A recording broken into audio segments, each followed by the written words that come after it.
This is ELC131 Circuit Analysis 1, and this video is on series parallel circuit analysis.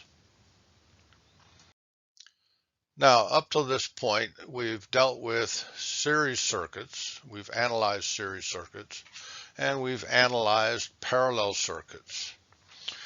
But series parallel circuits are circuits that have some components connected in series and some components connected in parallel. The circuit of figure 1 shows us an example of a series parallel circuit. Now, the steps to take in analyzing a series parallel circuit should always begin with recognizing the relationship of the components. Which components are in series and which components are in parallel. Then we're going to reduce the circuit by combining the series connected components and/or the parallel connected components. Each time we reduce the circuit by combining resistors, we derive or we yield an equivalent circuit. We're going to continue reducing the circuit by combining series or parallel resistors until we have a simple series circuit or a simple parallel circuit. Once we have a series only or a parallel only circuit, we can find the total resistance and we can find the source current. If our circuit reduction results in a series only circuit, then we'll find the voltage drops in this circuit. If our circuit reduction yields a parallel only circuit, then we'll find the branch currents. We'll take the voltages and/or currents that we have derived from this series or parallel circuit and take those values back to the previous circuit reduction. And we'll continue transferring voltages and currents back to the previous circuit reduction until we get back to the original circuit. Let's look at an example. So the first step is to recognize the relationship of the components. And if we look at the circuit of figure 1, we should see that resistor R2 and resistor R3 are in parallel. That whatever voltage I have dropped across resistor R2 has to be dropped across resistor R3. And by definition, components that have the same voltage are in parallel.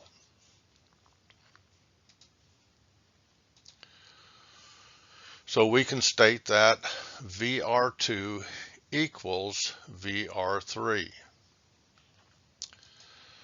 Now, when we look at this circuit, we should be able to see that the current that flows through resistor R1 splits into two branch currents. Some of the current goes through resistor R2 and some of the current goes through resistor R3. So we can state that R1 is in series with the parallel combination of R2 and R3. IR1 equals IR2 plus IR3. And we can also state that resistor R1 is in series with the source voltage. Whatever current leaves the source, it has to flow through resistor R1.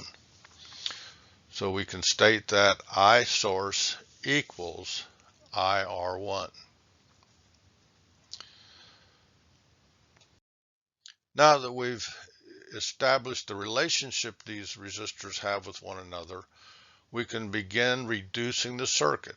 And we start by combining resistor R2 in parallel with R3 and replacing that parallel combination with a resistor we'll call R equivalent to 3, as shown in figure 2. And the value for this equivalent resistance, REQ23, is found using the product over sum of R2 and R3, which is 120 ohms.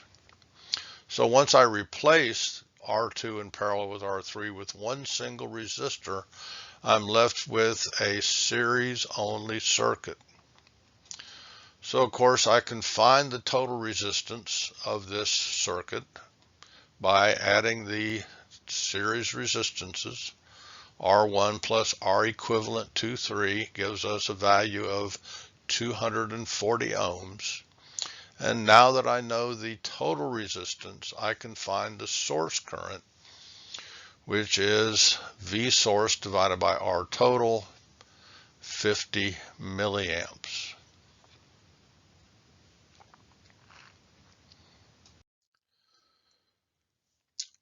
Now we continue by analyzing the series circuit to find the voltage drops in the circuit. And of course, VR1 equals I source times R1, 6 volts. VR equivalent 2,3 equals I source times R equivalent 2,3, which gives us 6 volts. Now in this circuit, the voltage dropped across this equivalent resistance is 6 volts.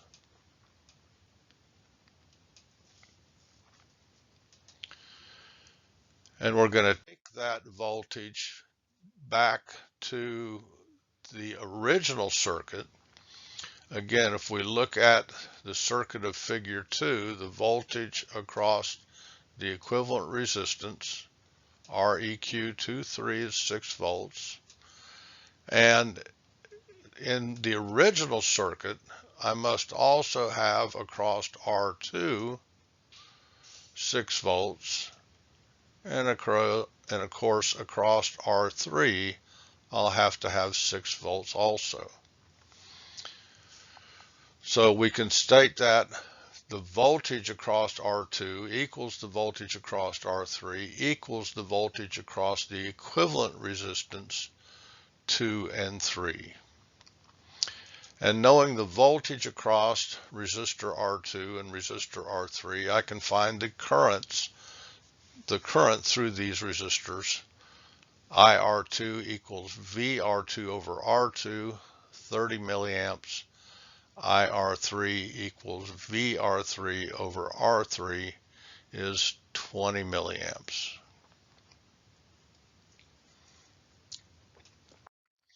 So the circuit values that we've determined or calculated for the circuit of figure 1 are shown. Total resistance is 240 ohms.